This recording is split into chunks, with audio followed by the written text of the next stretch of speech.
Yes. I actually used that for the description for the live room, so that helped. What didn't help is I hit record and then you talked, and now I have to. Okay. Okay, here we go. We are the New York Knicks. I'm back. Back in New York. Well, it's the Knicks. New York. We are the New York Knicks. New York.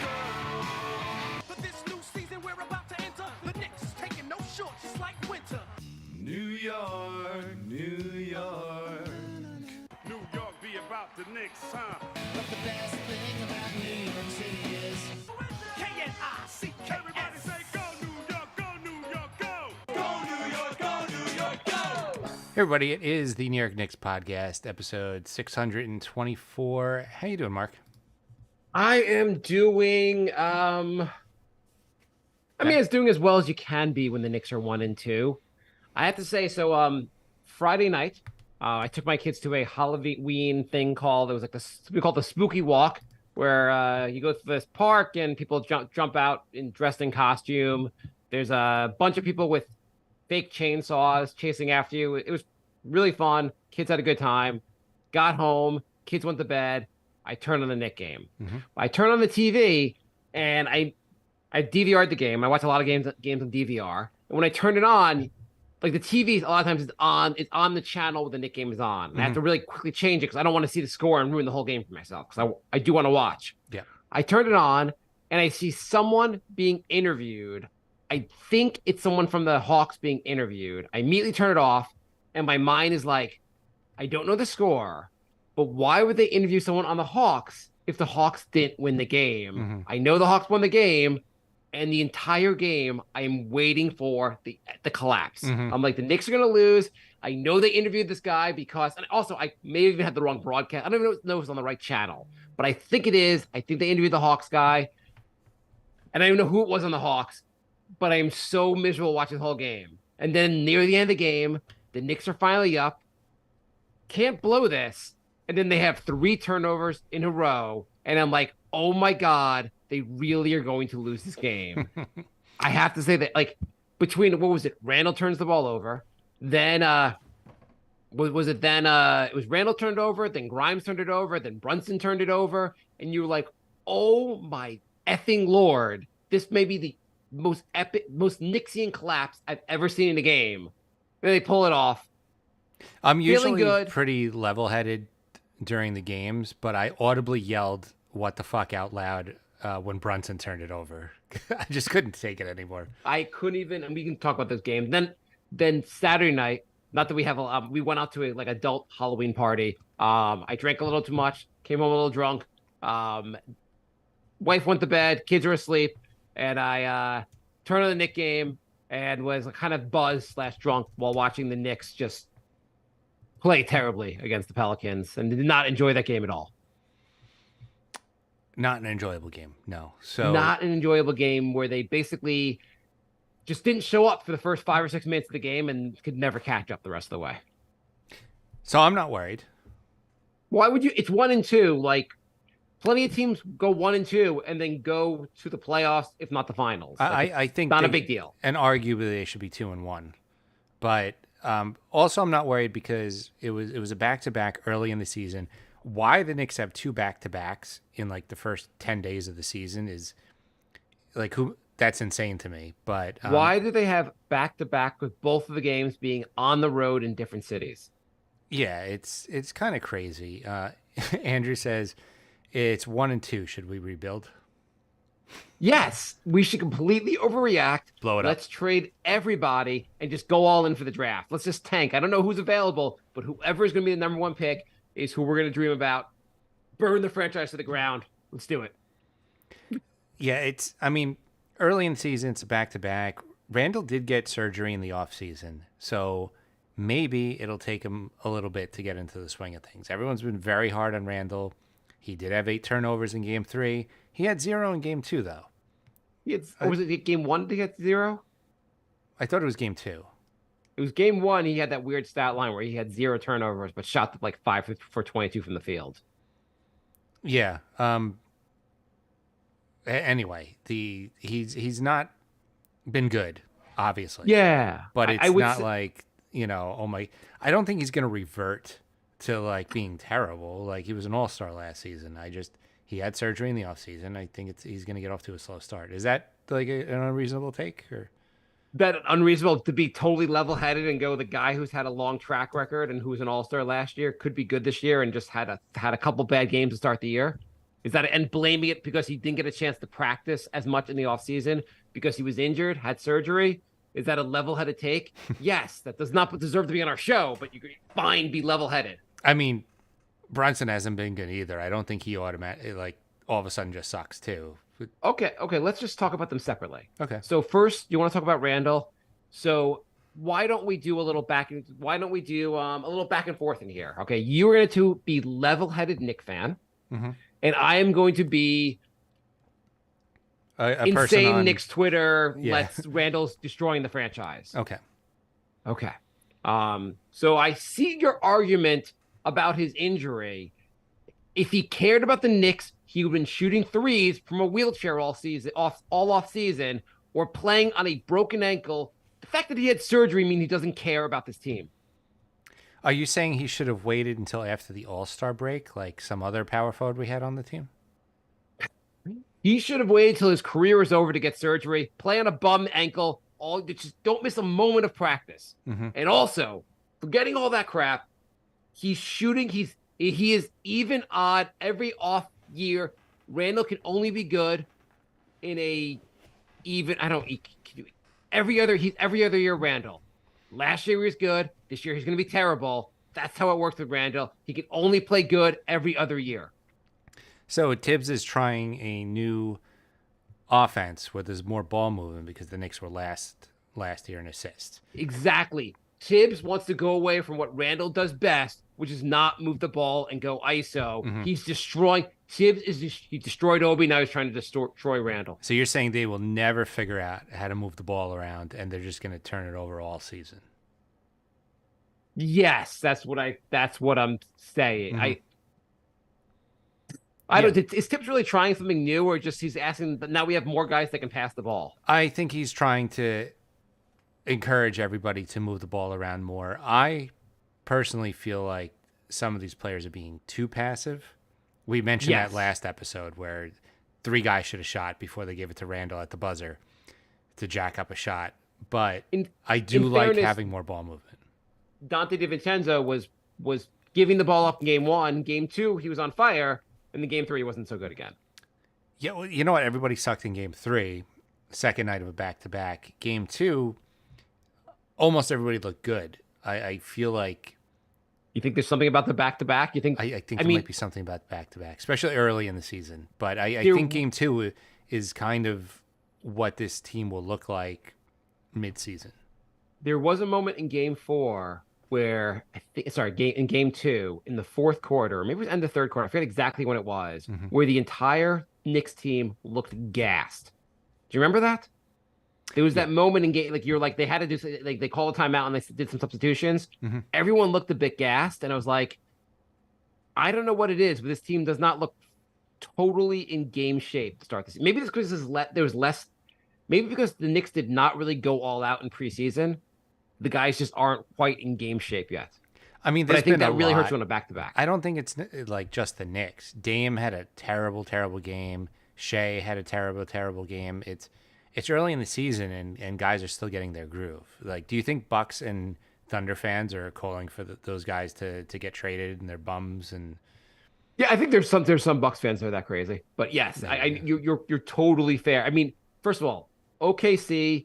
You're right. SGA is a disaster. Trade him to the Knicks as fast as you can. Yeah. Same with Dame. Get them both. Yeah. My excuses. Randall did have the surgery. I think that's correct. He also did not. I don't think he was ready to really practice on his ankle until like preseason. So he didn't have the same offseason ability to like really work out a shot.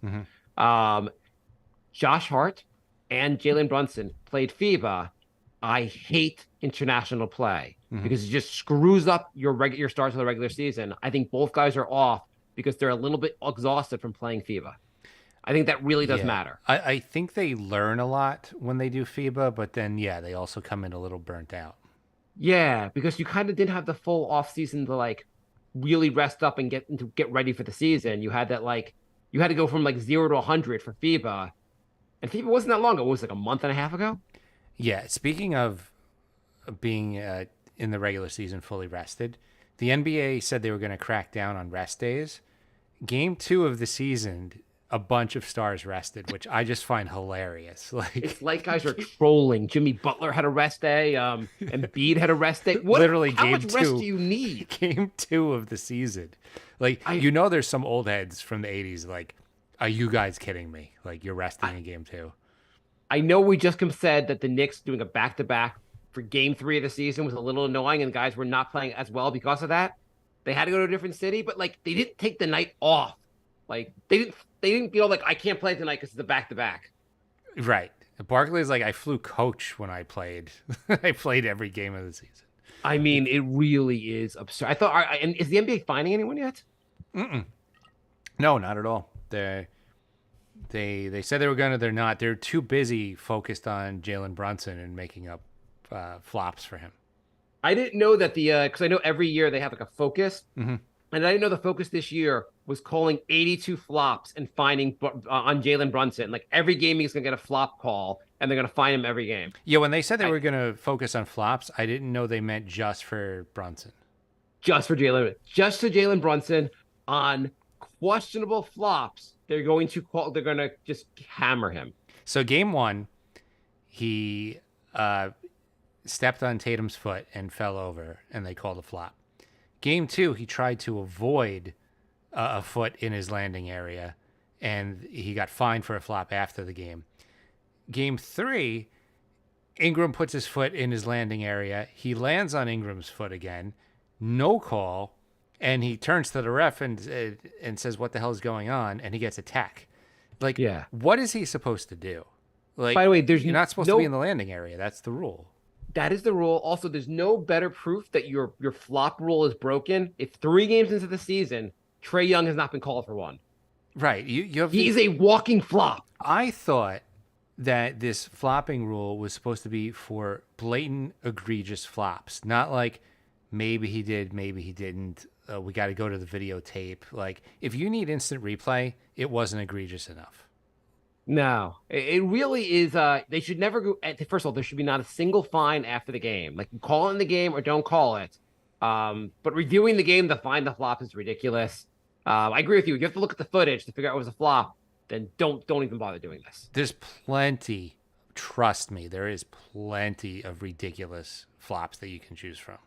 Only the NBA could take like something that's really frustrating, the flop, and go, we can make this worse. Right. We can make it worse. They created this flop problem, and now they're making the solution even worse than the creation of it. Holy crap. It's not the biggest of deals. It's just you're like, what in God's name are they doing? That's what it comes down to. Well, the good news is all these mandates they give up on by game 20 anyway, so this will probably be over with in about a month and a half. Yeah, at some point they'll move on from this. My understanding is James Harden is not going to play a single game until they get rid of the flop rule. He's like, Okay, so why don't we I go? don't wanna Do be you want to talk a little exposed. more about the games? By the way, I just want to add from the games. It was amazing the narrative change for Randall. Game 1, everyone's like, he played poorly, blah, blah, blah. Game 2, he didn't get any points, but he hit like the free throws down the end. He picked it, passed the ball. He did all these things. Everyone was like, he's the new Draymond Green. 7 assists. Yeah. 7 assists. Yeah, he did a lot of things. And it was like the narrative, like his role has changed. This is the better role for him. He's basically going to be Draymond Green with more offense. He's awesome. Game 3, he's garbage. He's terrible. It's amazing how fast the narrative flips. Somebody told me today that they should have traded him because this is a pro Obi argument. Okay, fine. They should have traded him and Mitch for Ayton. Oh, he's working out really well in Portland so far. In Obi Ayton in front court would have been pretty hilarious, I think. Yeah, that would not have been good. Also, just check. I don't know what's going on. I haven't watched the Portland games, but he doesn't look good, at least in the box score. Ayton so far. He's averaging, I think, 7 points a game. It's not great. Not great. Not great. He's getting 12 rebounds a game, which is good, but he's not dominating, which he said he was going to be. Apparently, Scoot is also not dominating, and maybe that's a big issue there as well. I bid pretty high on him in fantasy, and I am I'm about one game away from dropping him. He looks so bad. If he's a bust, Portland has busted in Jordan and Durant and maybe Thompson or like Well, I don't know who they would have taken instead of him. So like, the guy who I don't know. the guy who was picked third. He was picked third, wasn't he? I think he was Wasn't picked, Scoot? I'm pretty sure Wasn't he was Scoot picked third? second. Number two was the guy Charlotte took, or my. Oh, who was number one? No, one was obviously Wemby. Two was Brandon Ingram. Brandon, not Ingram. Brandon. What's his name on Charlotte? Thompson, right? No, I'm sorry. I ruined the show by not knowing anyone's name. We are the worst podcast. So Brandon Miller, the guy that was gave the guy the gun for the. You're right. Who, yeah, allegedly gave the gun to the guy who killed someone. It was Thompson. That's who I was. Brandon yeah. Miller. Brandon Miller. No, Thompson's who they could have picked. Amen Thompson on Rockets. Oh, is he good? Yeah, well, they could have picked Anthony Black or They could have picked a lot of guys. yeah. Anyway, we don't know. I'm sure he'll work himself out. I'm sure Scoot's actually probably pretty good. But okay, first game. Okay, it's not first game, the Atlanta game. So the Knicks shot the lights out from three. They were awesome. They were actually really awesome from three of the first two games. Jalen Brunson was 8 for 12 from three. He hasn't been that good from two so far. Does that concern you? No, nothing. If I learned anything from last season, nothing in the first 5 games concerns me. If by game like 7, 8, they still look like this, I'll start getting concerned. I've changed. I'm a changed man, and I'm not freaking out over the first 5 games. Didn't the Jazz, through like the first 12 games, have the best record in the NBA last year? Yeah, they were At some like point, people 9. were like, the Jazz are gonna be 9-2. awesome. They were 9-2 and the number 1 seed. Yeah, and they didn't things really- change fast. They do. But Brunson anyway, Brunson was really, really awesome from three against the Hawks. 8 for 12 is ridiculous. Everyone was hitting threes. Knicks shot 45% from three. They actually shot 43% in game one against the Celtics. Forgetting, and they didn't shoot well against them. They didn't shoot well against the Pelicans. But do you think the Knicks are going to be a better 3-point shooting team than like we've given them credit for? Yeah. So I thought it was a little mean that the Knicks single game 3-point record is 10, and it's tied between J.R. Smith and Fournier. And every time Brunson hit a 3, they would show Fournier on the bench just watching. I thought it was a little mean. And he had 8 in the third quarter, I think, and he didn't hit any in the fourth quarter. But No, he didn't anymore. I mean, whatever about the record, but like, I thought it was a little mean to Fournier, show Fournier like every time he hit a 3. Fournier is just really unhappy, and it sucks for Fournier. He does not deserve. Fournier does not deserve this fate. At the same time, he's not good enough to break the Knicks 9-man rotation. So it is what it is, and he's getting paid a lot of money not to play. So Yeah. but I know, yeah, it's kind of cruel to keep going to him. Yeah, I mean, you don't have to rub it in. Apparently, you do. I guess I don't know. So are you feeling good if you're but the Hawks, by the way, they beat the Bucks the following game, which is crazy as well. And the Hawks don't look very good at all. No, except that who's the guy who tore up the Knicks? Murray. No. Oh, you mean Johnson. DeAndre Hunter? Nope. Who tore up the Knicks on the Hawks? You mean Trey Young? No. It was he didn't do anything. I think he was a rookie when they played him in the playoffs, but Johnson. Jason Collins? I mean, John Collins? Jalen Johnson. Oh, Jalen Johnson looked really good. Yeah. Yeah, he looked. I mean, he got 11 points though. It's not like not like he crushed them. But I don't know. I just felt like every time I looked up, he was doing something. I know he only ended up with 11 played points, pretty but well. He was 5 for 8. He had 9 rebounds, a steal block. Like he looked nice. No, he's a young player. He looks like he will be a good player. Yeah, I mean, the first 2 years he looked like absolutely nothing, but he's, I guess, year 3 leap. Yeah, I mean, whatever. But man, if Randall hit those free throws, I would have lost my goddamn mind. If Randall hit those free throws? If he did Oh. not hit those free throws. Yeah, yeah. Anything else you want to say about that game? Um, I mean, after game one, we thought Quickly was going to go on his revenge tour, and then he went 1 for 9 from three. Quickly. What Got a quickly lot of went from like assists. you quickly like I'm going to get a max contract to being like, hey, I should have taken the Knicks offer, kind of thing. Yeah, it was. He's an up and down player, and Yeah. he plays good defense, which is good. I think I'm of the opinion that he's better than Grimes. Do you? So there's a lot of debate. So here's a question for you. I know there's some Knicks creators, whatever, who have been really hammering that IQ needs to start. How do you feel about that? Should he be the starting two guard instead of Grimes? I think he's better than Grimes, but I think the bench won't have enough scoring. Like, I don't think Grimes on the bench would do what IQ's doing on offense, and I don't think there would be enough offense when the bench unit goes out there if Grimes was on the bench. I mean, IQ hasn't been that great on offense since game one. Game two and game three, he wasn't very good on offense either. I do think Grimes, I'd like to see him take a more of a role on offense, but I also feel like if you start Quickly, who's the point guard with the second unit? Well, that too.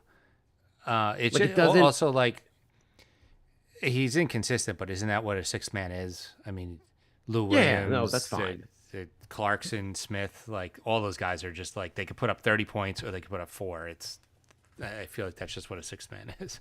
That's why they're not starters. I completely agree. Also, like, do you really want Quickly on the floor only with Brunson? Because then, like, Quickly doesn't really get to like dominate the ball at any point, and I think Quickly does look better when he gets to dominate the ball. Right. I think part of the Knicks' strength is that their bench unit is very good and has a lot of continuity. And Yeah. even though I think IQ is better than Grimes, I don't think it works if you switch.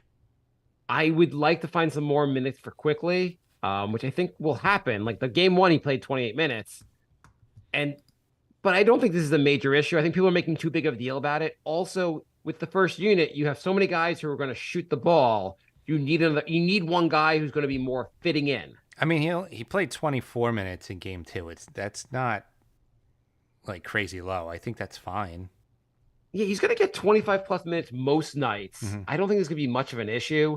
Also, I think Grimes can really defend threes better than Quickly can. Yeah. He's got a little more size. I think Grimes is a better fit. You also just need another guy in the starting unit who's just more of a knockdown shooter. He fits better with the first unit. I think people are making too big of a deal of just like it's almost they're putting their love for Quickly above the love for what works for the team. Right. Yeah, it's the starting lineup right now makes sense. Yeah. It makes sense. Quickly on the bench makes sense. You're gonna make the second unit worse for the sake of like promoting Quickly's career. The only problem with the second unit is it's pretty small. The only problem with the Knicks is they're pretty small. So if you look at ESPN, they designate 8 Knicks players as a shooting guard. The Knicks don't have That's a lot of height. shooting guards. Is this going to be a problem? I mean, the Knicks basically have gone all in on small ball, and obviously you have Randall, you have the centers, but most guys, the rest of the team is small. Like you look at New Orleans, they have a lot of tall guys who can do a lot. I'm not saying Is it like- ESPN is the best, but they have Randall as the only forward on the entire roster. I mean, they're not wrong. Yeah. Grimes is a shooting guard. IQ is a shooting guard. DiVincenzo is a shooting guard. Ihart's I don't care center, about the actual yeah. bench, but like Well, the no, even the- non-playing bench. Even the bench. Yeah, Ihart's a center, and everybody else is shooting guard. Yeah, I don't know how the Knicks have gone in like just a no. Well, RJ I guess is a 3, but you could also argue RJ's a 2. Right. ESPN says he's a 2. I don't think they're that wrong. I think it's hard to say. So like they got rid of Obi, Mhm. and Obi had the size, From a defensive standpoint, do you want Obi's size out there, or do you want, say, Dante DiVincenzo, who knows how to play defense? Right. I'd rather have Dante and then Hart move down a spot. Yeah, I feel like those guys are going to be just the team right now. The 9-man rotation is just better defensively than last year's rotation, and so like I think you basically removed Obi, who's just a poor defender. It's better for the team, but like it'd be nice if you had a guy who was 6'8" or 6'9" who could do something out there. Not named besides Randall, of course. Yeah, I mean, ideally, you would move one of Hart, Dante, or Quickly for a forward, but everybody likes all those guys. I do too. I mean, in theory, you can make it if they're making a big trade. Their big trade's probably not for a shooting guard, or maybe it's for Donovan Mitchell and just you go all in on being short. But in theory, also like if you had draft picks, you were using like the last 2 years they didn't really draft anyone, and not having draft picks hurts because you should be drafting tall players who are athletic, maybe threes who can kind of start taking more of a role. Yeah, I don't know. I mean, like, we'll see how it goes this year. The Knicks should have a top, like a first round pick at least this coming off season. They'll be able to bring in more talent, and like talented players will find playing time, especially if they can play the backup four or really be a three. But the Knicks have gone in a little bit overboard on shooting guards here. I agree with that being a problem. I feel like Duran might be my new Halliburton. No, he is not. I mean, he's going to be good. We talked about this last show, and you're changing topics, Jay, but like, I'm fine with Mitch and Ihart. The bigger miss was the dude on OKC. This is not that big of a miss. Oh, you don't think it's that big of a Jalen miss? Williams actually fit well in this roster. Duran is good, but like you have Mitch and you have like Mitch is really good also. You don't think you could play Duran at the 4? No, he's not a 4. You don't think You don't think you play Duran at point guard? Just throw guys completely out of position? that's not completely out of position. You don't think you could play Duran at the 5 and then Does Duran shoot threes? I don't think he shoots threes, Jay. he's averaging 15 rebounds a game as a rookie. Yeah, he's a good player, and he's not a rookie. Also, he's a second-year player. Second year player. You're not upset that the Knicks didn't like hang on to him? I am upset we did this all last season, Jay. I'm upset they did not get Jalen Williams from OKC. He was the guy who made sense. He would be the obvious pick there because they were going to re-sign Mitch. He was the logical pick. You needed more depth at the 3. I mean, you could have drafted other guys as well. But Jalen Duran would have made sense if you weren't going to bring back Mitch or you weren't going to bring in Ihart. He would have made a little more sense that way.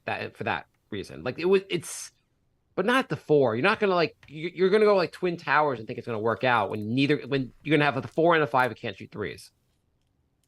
I'd rather him than Mitch. Have you even watched him, Jay? Have you watched a lot of him? I remember watching him last season. When the Knicks played the Detroit, he didn't look all that amazing. He made a leap in year 2.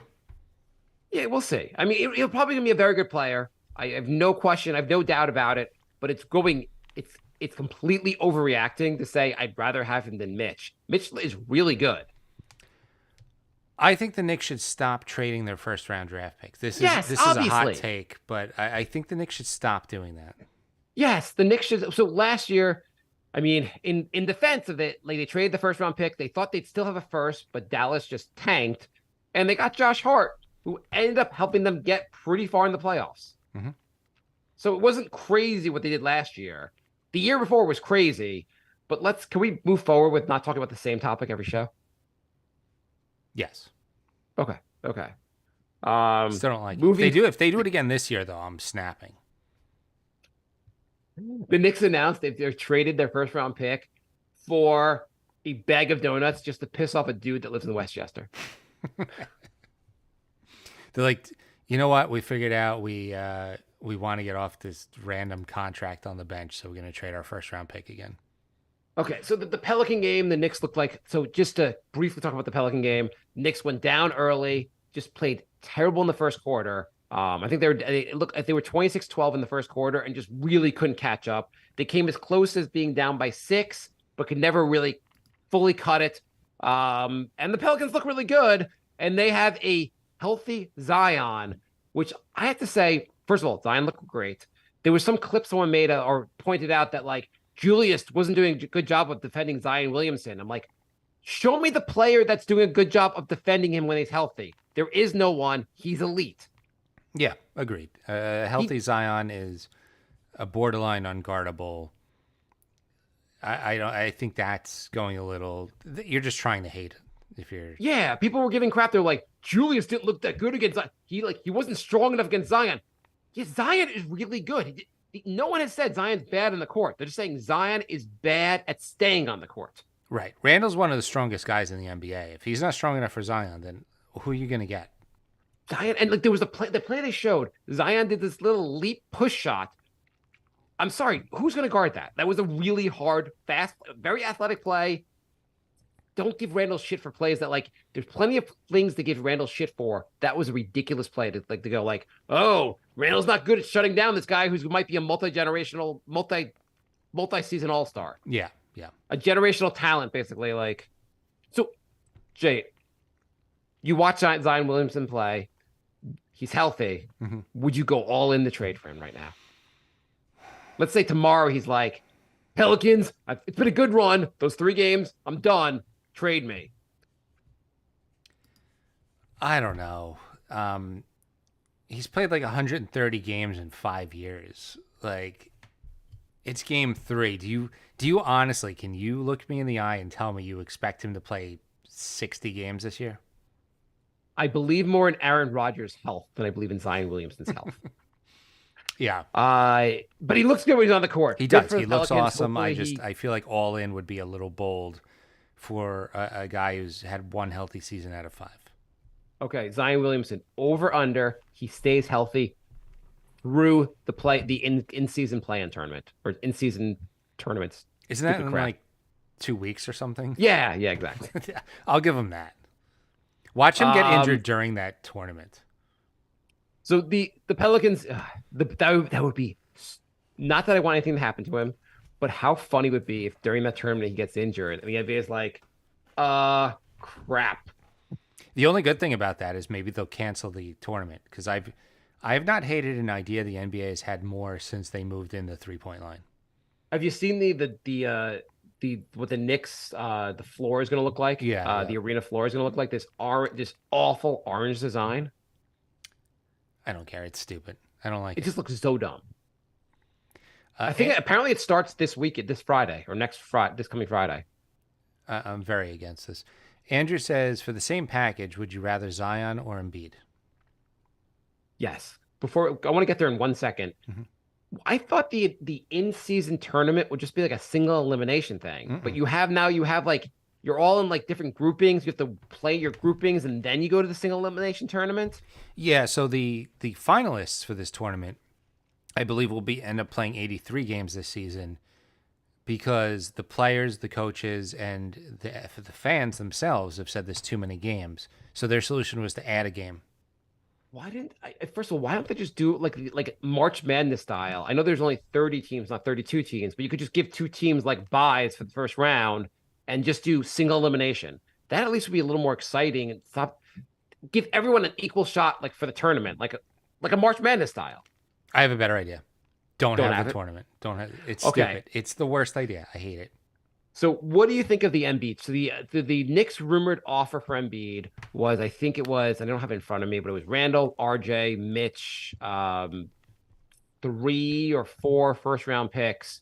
What did you think of that, Jay? It was 3 of RJ, Randall, Mitch, and Fournier. Now I love how please shoot, like they're saying that please shoot Fournier, please shoot Fournier, please shoot Fournier.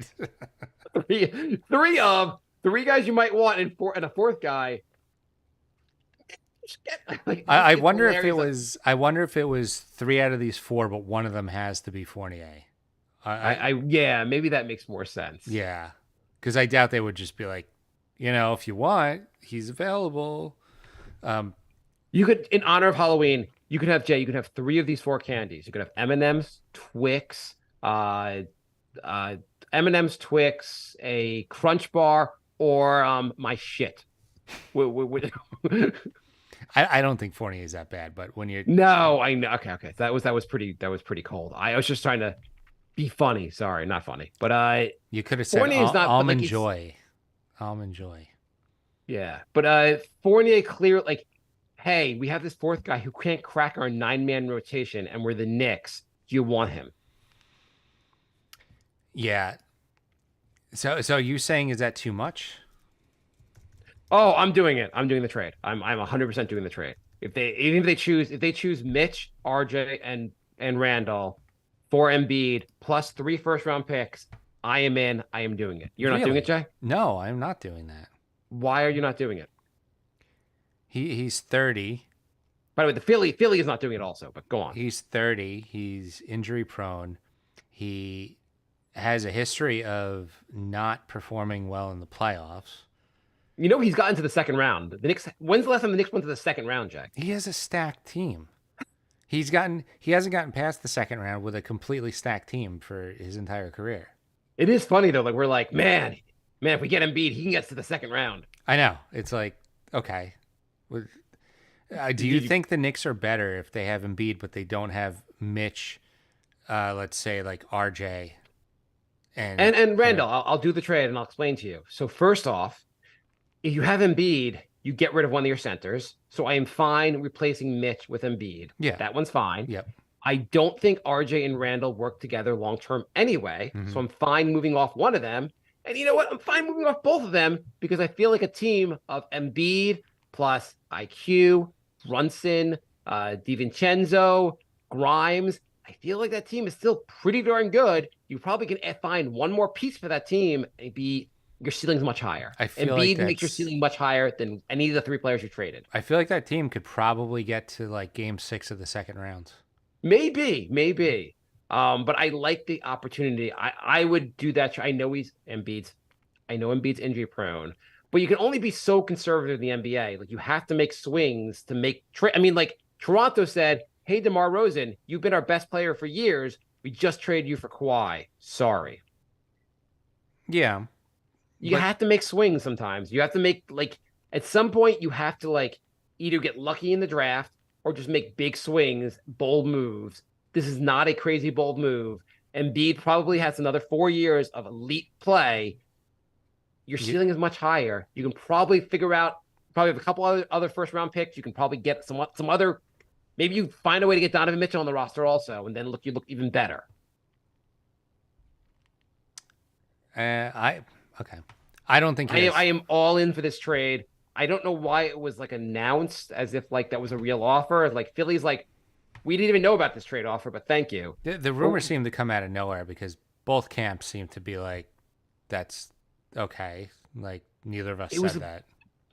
It was bizarre, but like I'm fine with so RJ's been pretty good this season. I like what he's been doing. I mean, Randall hasn't played well, but he was an all-star last year. You can make a case that like the sum of the 3 of them are worth more to a team than Embiid. You can make that case, but I think the Knicks are deep enough that when you take all those guys off the team, you still have a very good team, and Embiid just makes them better. So Andrew said, would you do that same offer for Zion? I would. I have more faith in Embiid's health than I have Zion's health. So no, if you told me Zion's gonna be healthy, obviously I would do that in a heartbeat. But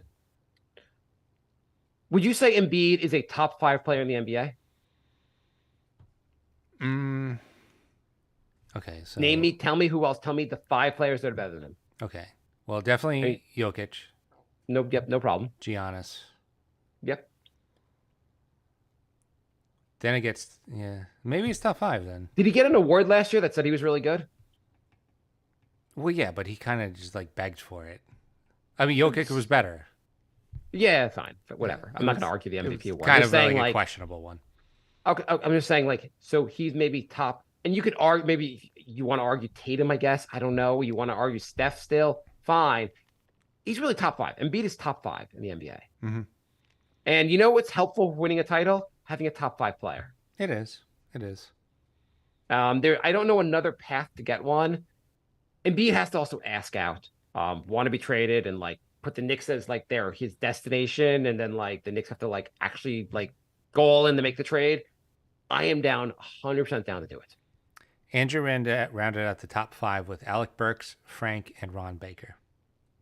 It's tough to argue with that top 5. Jay, I have a question. Mm-hmm. Would you in that trade, you replace Embiid with Jokic, would you trade my life just to get they're like part of the trade involves Mark dying, but the Knicks get Jokic. You do it?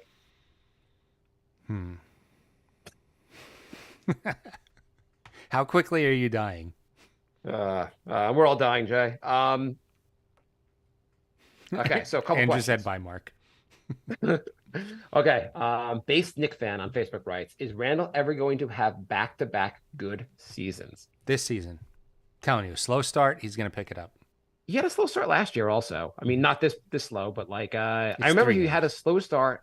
All the fans were down on him. He had some game where he hit 8 threes, and like it wasn't like he's awesome. They were like, yeah, that's gonna just encourage him to shoot more threes, and he kind of sucks. And then suddenly he just started playing consistent, and you were like, oh, actually he might be really good this year.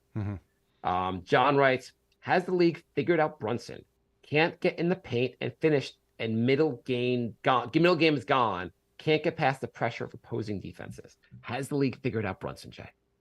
I think it's just another slow start. I'm not worried. I 100% blame FIBA.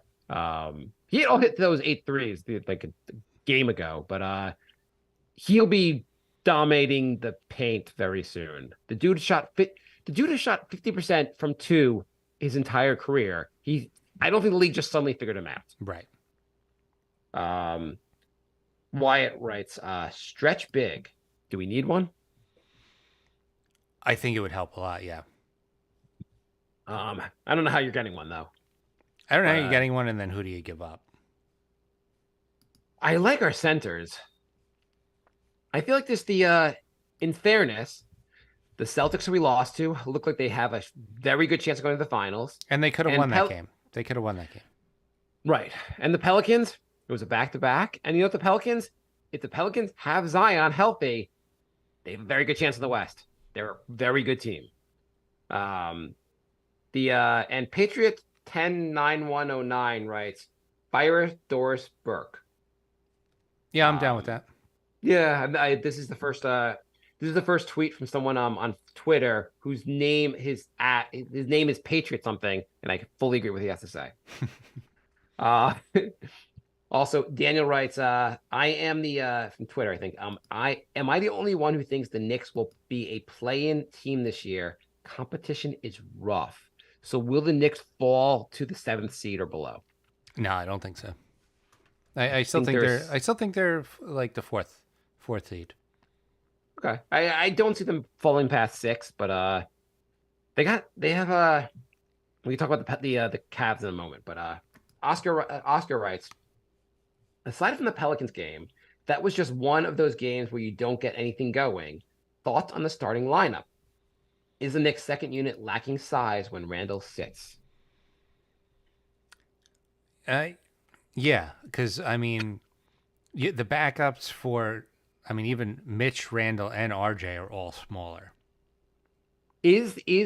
So does the fact we don't have a backup power forward glaring when we see our second unit? It's not great. It depends on who you play, but there's some teams that are going to be a big problem that are just a lot bigger.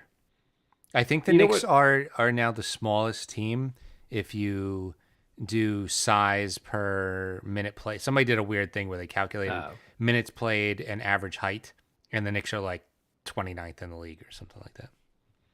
In fairness, also, the Knicks shot 7 for 37 from 3 versus the Pelicans. If the Knicks don't need to shoot 40% from 3, but if they shot a little better from 3, they have a good chance of winning that game. Mm-hmm. So, like, yeah, the size is an issue, but the Knicks, like, if you're going to go small, you have to have other things like defense, speed, 3-point shooting that make up for your small size.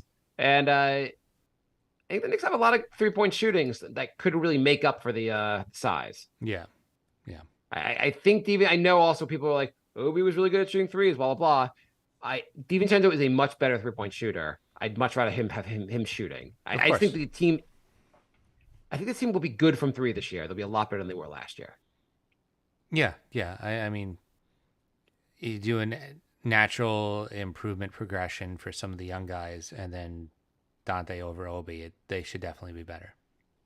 On Instagram, Los Dude writes, Pascal Siakam will be an unrestricted free agent next year. Should the Knicks pursue him if Julius Randle continues to be inconsistent? Not the worst idea.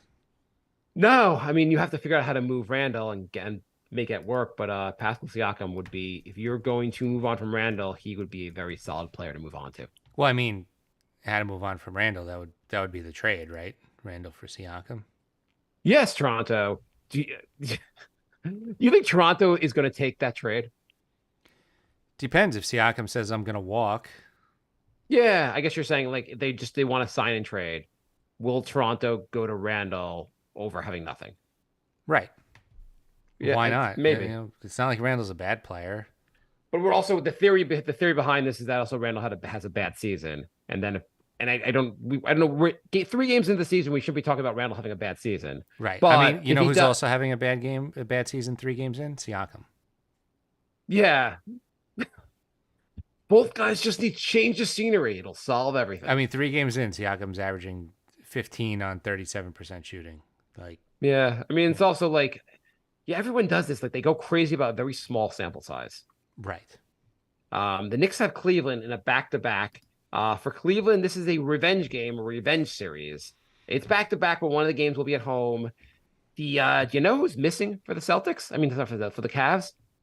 No, who's missing? So the Cavs are without Jared Allen. They're without Darius Garland. And Donovan Mitchell is questionable for the game. And Ricky Rubio is out also. Well, if Donovan's out, there's no excuse not to win this. Yeah. The Knicks really should win this game. If you forget it, even if Mitchell plays, they don't have Garland and they don't have Jared Allen.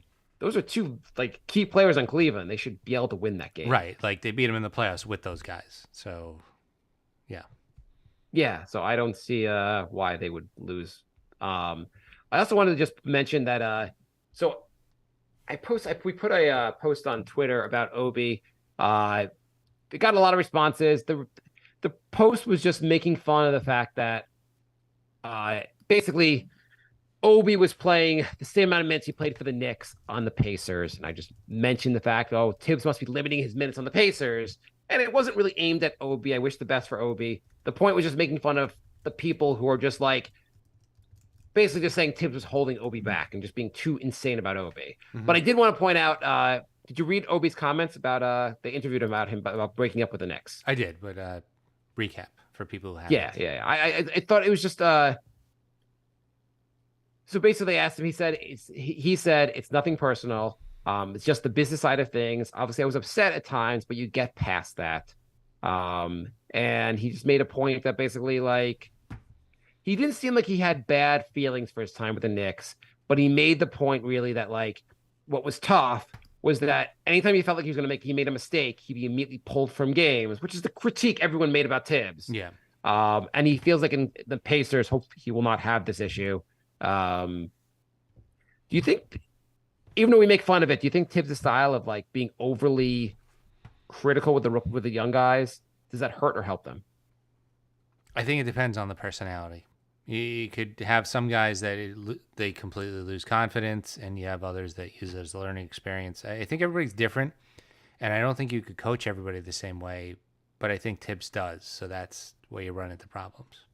Yeah, because I mean, like Tibbs also coached Quickly and Grimes. They both seem like they're playing well. Like it seems like they benefited from his coaching. Right, and Mitch too. Mitch too, yeah. Whereas, and the question really is, Obi, like maybe he thinks he didn't benefit from that. Maybe he did benefit because he tried to play more defense in the Knicks. Who knows? And maybe he just won't be that good on the Pacers. And we'll find out he's the same player that he was for the Knicks. Who knows? But Tibbs ruined him forever, so still Tibbs' fault. It is true no matter what he does on the Pacers. If he's really good, the Knicks are like, or Tibbs is awful for not letting him play this well in the Knicks. If he's really bad, it was Tibbs' fault he's playing this bad on his new team. Yeah. At least the Cam Hive has shut up now, the fact that he just sucks on the Lakers. The first game, he looked all right, and they were taking some victory laps, and then that's been it. Right. I mean, it's rare the Knicks let a guy go who's actually good. Lately. What do you say? Lately, yes. I mean, the last guy actually would be Porzingis, who's playing well, but like there were major injury issues along the way. There was a string early in the 2000s, where if they would kept drafting good guys and just letting them walk, which was pretty annoying. Okay, you're right. Okay, under Leon at least. Yeah. Have they let anyone go who's really? No. I was thinking like Fry, Ariza, David Lee. Like they just kept like They weren't game changers, but yes, they let a lot of like talented players, role players go. yeah, Shumpert. But whatever. So Jay, overall, what do you think about this team so far? Are you optimistic? Not optimistic? Are you feeling still good after they're 1-2 and the season ended? Yeah, I'm still okay. I don't like how the season started, but my opinion on them hasn't changed. I still think they're going to be very good. I just think Celtics game we already went over. A back-to-back that early in the season is not great. Maybe we're complaining a little bit, but like it is annoying. Yeah. The FIBA stuff, surgeries, like they had a lot of stuff going on. I think they're going to be fine. I think 10 games from now, we're going to be like, what were we even worried about? You know what's crazy? I'm looking at the stats right now. So RJ is shooting 51% from two, which would be amazing if he does that for the season. Yeah. Jalen Brunson is shooting 29% from two, which would be just absurd if he shoots that. Like a guy who's like almost a lock to shoot 50% from two for the season. Yeah. No, that would be like historically bad. And quickly shooting 60% from two. It's just an interesting how the guy is like the shooting. Everything's 3 games. Everything is just different than you expect. RJ hopefully RJ shooting's for real. Brunson's right now shooting 37% overall. He's going to shoot much better. Mm-hmm. I mean, right. Brunson's stats make no sense right now. He's shooting 37% from the field, but 48% from three. Yeah, it's a little weird. Yeah, I don't think that's how it's going to go. Julius Randle is shooting abysmal, 27%. It's going to get better and work itself out. Yeah. All this stuff evens out, basically. If a guy has years and years of history and he starts off a season slow, he didn't most likely just suck on it. It's just a slow start. Most guys in a course of an 82 game season have like 3 games in a row where they're goddamn awesome at some point in the season, and have 3 games in a row where they are terrible. It's just magnified when it's the beginning of the season. Yeah. Not going to overreact yet, Jay. Exactly. Yeah. Anything else you want to add, Jay? Predictions for the next 5 games or until the next episode. Okay, what do we got till next episode? Well, we have the Cavs back to back. I mean, I still think it's going to be one. It's going to be split. It'd be amazing if they swept it. Nightmare if they get swept. Most realistic. I bet the Knicks win on the. I guess it's tomorrow night on the road or at home. Tomorrow night's on the road, right? Tomorrow night is on the road, and then Wednesday is home. Yes. So unquestionably, the Knicks are going to win on the road and lose at home. That is their style. And then they have Bucks and Clippers, and Bucks and Clippers. With those two also. Hopefully they get the version of Dame that shoots 1 for 15. I like that version better when I play the Bucks. I mean, they could win both of those. I would be very happy with 3-2 of those 5 games. It's a tough stretch. Yeah, I think they're going to go 2-2. 2-2 with they play of the 5 games. The 4. The 5th game would be the Spurs. The Spurs. Okay, they're going to beat Wemby. 3-2. 3-2 over those 5, and I do think they will beat Wemby. I want to see a lot of Wemby this season, but I feel like he's going to be. I think I was a little overly optimistic in the preseason. He's going to be very raw. He'll have some really interesting nights, really fun plays, but overall, he's going to be a net neutral or negative over the course of the season until he really grows into his NBA body and so forth. Shubnot says, do you think RJ has potential to be a better player than Randall? He's 23, so yeah, why not? So people have been pointing out RJ, the guys he's guarded this season, he's played really good defense if you just look at what their players are shooting against him and against a small sample. But it does look like RJ is playing better defense now on the court. Mm-hmm. in theory, I would think with the current team, RJ in some ways would be a better fit to kind of run in. I keep thinking RJ would be a better fit, but then when RJ is on the court and Randall's off the court, it's not like RJ suddenly starts excelling. Right. I mean, And you need Randall's size, especially on this team. RJ's averaging 23 points a game this season. Obviously, only 3 games, but Now we're gonna go to the 3-game sample and pretend it like it's his final season numbers. it's a good start. It's a good start. He's having a good start. He has to. Randall was an all-star last year. RJ's got to play pretty darn well to be an all-star. So I it'd be still great don't if he think he's can going to be as get good there. as Randall. He doesn't do a lot of, like, he doesn't really rebound. He's been better at assists so far this season, but he's He was still better only, at passing, especially the first 2 games, especially the Atlanta game. He had some nice passes. yeah. Averaging 3 assists is more than he normally averages. But I did like also in the Atlanta game, like they were like, let's just double Randall, and Randall was like, fine, I'll just keep passing the ball. Oh, I hit a 3-point shooter. I hit a 3-point shooter. How's that going for you? right, yeah. I I don't though think I he wonder will, if but I teams are hope gonna- he does, because if he does, that means the Knicks are going to be really good.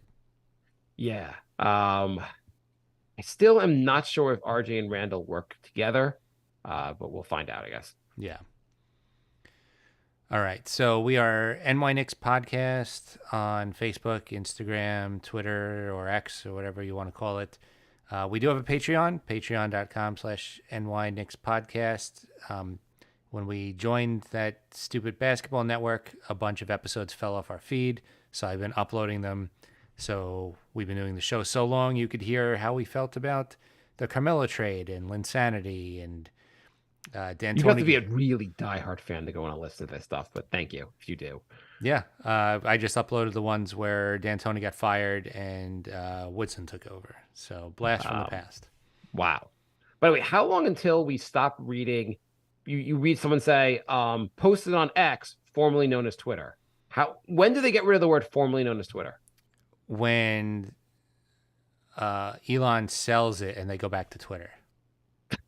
Because X is just a dumb name. X is a really dumb name. Because you're still saying what is like Jay, a tweet. what is right? dumber? X or the in-season tournament? The in-season tournament's still stupider. It is really like just mine. Like I'm happy to accept X over the in-season tournament. I'm very, very against the in-season tournament. nyknickspodcast@gmail.com is our email. And the NewYorkKnicksPodcast.com is our website. I think that's all the plugs. Do you think maybe the Knicks, if Toronto is bad this season, do they make an in-season trade for Pascal Siakam and try to balance, like play him also?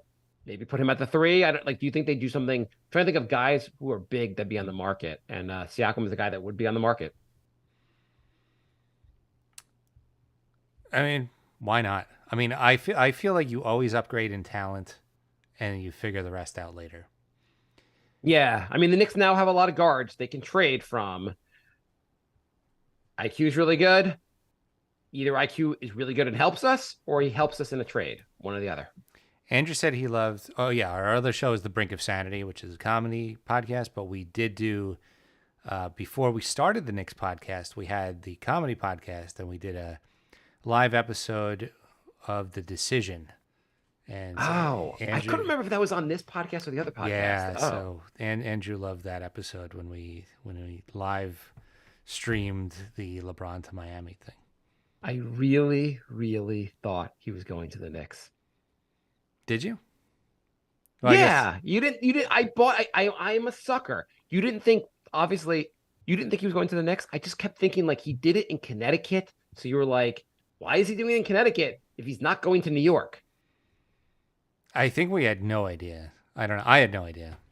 I had no idea, but like, didn't you kind of like, you had that stupid childish like belief for like, it's going to work itself out. It's great. There was some hope, but I did also notice that Miami had literally one guy on their entire roster. And I'm like, well, that's curious. I've never seen that before.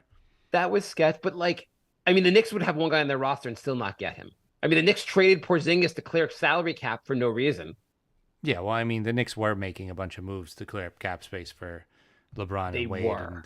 And, didn't get them, which I is just had the awesome. belief that the Knicks had some inside information. That's why they were clearing all the cap space. It would have been cool. Well, I rumor has it really, they were considered, but then the Knicks messed up the presentation. yeah, I don't know. I mean, whatever. I don't. Also, when they say that, like the Knicks, like as if like if the presentation went right, he would have gone there. Yeah, He already had his decision to go with Wade in Miami. I Like, think so. I think so. I love the the afterwards. Wow, Knicks, if you just had like I don't know if Dolan had shook my hand, I'd be a Knick now. But he didn't shake my hand. He just waved to me because he had a cold. It's just like people. I just made that part up, but like it's just like people make up reasons afterward when you already had your decision made. Yeah, agreed. Yeah. So whatever. I don't know how they messed with the decision. I don't remember the story. It's stupid to bring it up. But anyway, I was a moron. I believed. I don't remember. I imagine if you went back and listened, Andrew can confirm. I really thought he was going to the Knicks. All right, so yeah, that's the Brink of Sanity. If you want to check out our comedy podcast plus that one basketball episode, which is how the Knicks podcast was born. Yes. What a birth. All right, thanks for listening, everybody, and we will be back next week. Goodbye,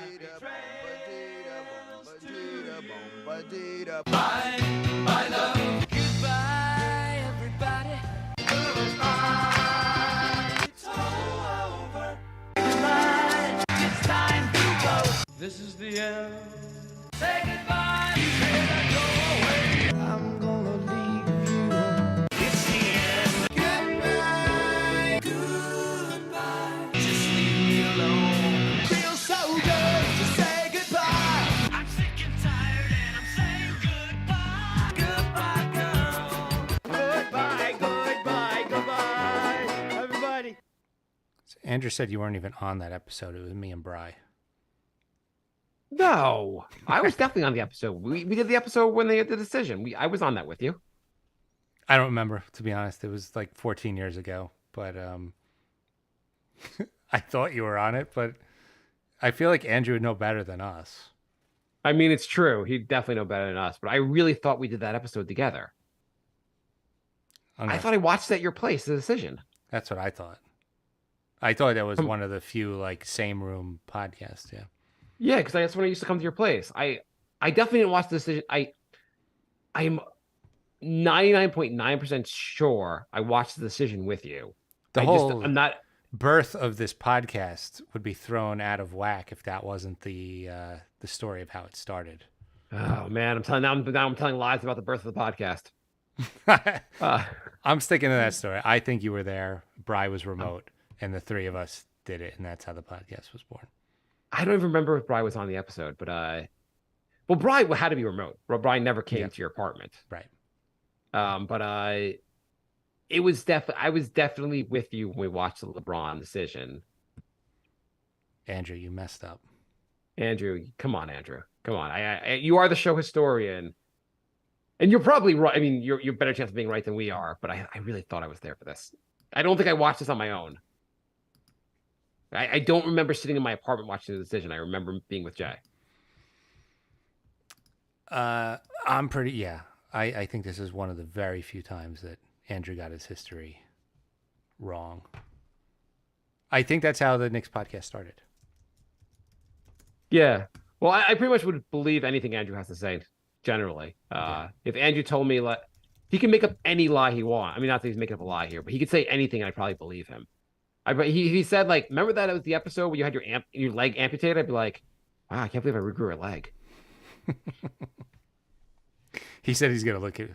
He's gonna look it up and get back. You got it, Andrew. Could you just double check? He looked it up. You were on it. See, we're not losing our minds completely. I was like, that like doesn't make sense. I was positive. I don't know if that was the birth of the show, but I know we talked. Like, I'm pretty sure we talked about it and we're like, well, that wasn't really a comedy show, but we should do this as like a separate show, and that's how the show happened. Yeah, well, I remember we'd like to talk Knicks and all yada yada, and it just seemed like it was like there aren't any Knicks podcasts out there. But I knew I did I knew we did the LeBron episode together. Yeah, because I wouldn't have done a basketball episode with just Bry. That would have been madness. Yeah, that doesn't make a lot of sense either. No, Bry barely watches basketball, so like, Yeah, that would. He would come in there with a couple hot takes and then be like out of conversation. Yeah, exactly. And they'd be good hot takes, but like. All right. By the way, Aiton had 23 rebounds tonight. Okay, maybe he's dominating. Maybe he's dominating. Yeah, just because we trashed him tonight. Let's see how your boy Scoot did. Scoot was 4 for 12, 0 for 6 from 3. 7 assists. Yeah. I think one of the knocks on him was is he a good shooter? Which so far no, but he'll get better. Andrew, you don't have to hand in your resignation as historian. You're Andrew, like I'll believe anything you say. 99% accuracy rate. That's still good.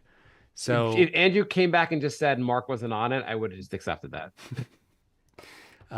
oh yeah, we're at NY Knicks at NY Knicks podcast on YouTube. If you want to subscribe to the YouTube channel, I'm gonna start making some shorts, and so that'll be like some extra content there. By the way, the Hawks won again tonight. They're 2-2. They won two in a row since they played the Knicks. Okay. Just interesting. Yeah. And he said you have 9 kids, so you better look for the rest. Oh, good God. That would be I'm gonna go broke if I have 9 kids. I can barely afford 2. I feel like there was something else I was about to mention. I didn't look at the schedule for next week though. I don't know what day you want to do the show, but we can look at it later. Okay. The only day I can't do is Thursday. So let me know. I mean, we could do next Monday. Let me just look at the schedule. There's a game like Monday, Wednesday, and then you're busy Tuesday, so not great. We could do a Sunday night show. They play a Sunday. They play Sunday afternoon. No, that's where I'm looking at the wrong week. They're playing Monday, Wednesday, Sunday. You can't do Thursday. Maybe we can do Sunday night.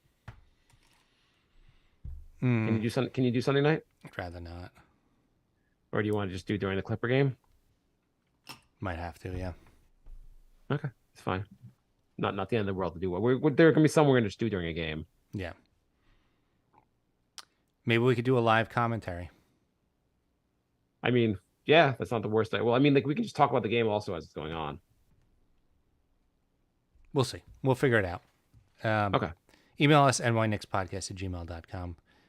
Should we do a live commentary during the game, or should we do a podcast and like? We chime should in just on do a the game as we podcast. go? Live commentary is not going to work because like everyone, like once this game's over, no one's going to want to hear you do commentary on a show that the game's already over. Like that, like understand why that doesn't really work. It doesn't work for a podcast. Yes, it would be fun for a live show though. Yeah, but let's just do the podcast. All right, so don't email us about that. Email us about something else. Questions for next Email if episode. you want nudes from Jay. You could email. You're not going to get them. Nobody wants to see that anyway. Okay. Thank you for listening.